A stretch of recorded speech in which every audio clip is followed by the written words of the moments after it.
অন্নহীনে অন্নদায়িনী দয়াময়ী তুই যে মা অন্নপূর্ণা।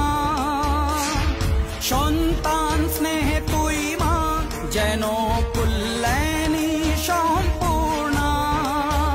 তোর কথা যেন মন্ত্রোচ্চারণ, বজ্র সম কঠিন অনুশাসন।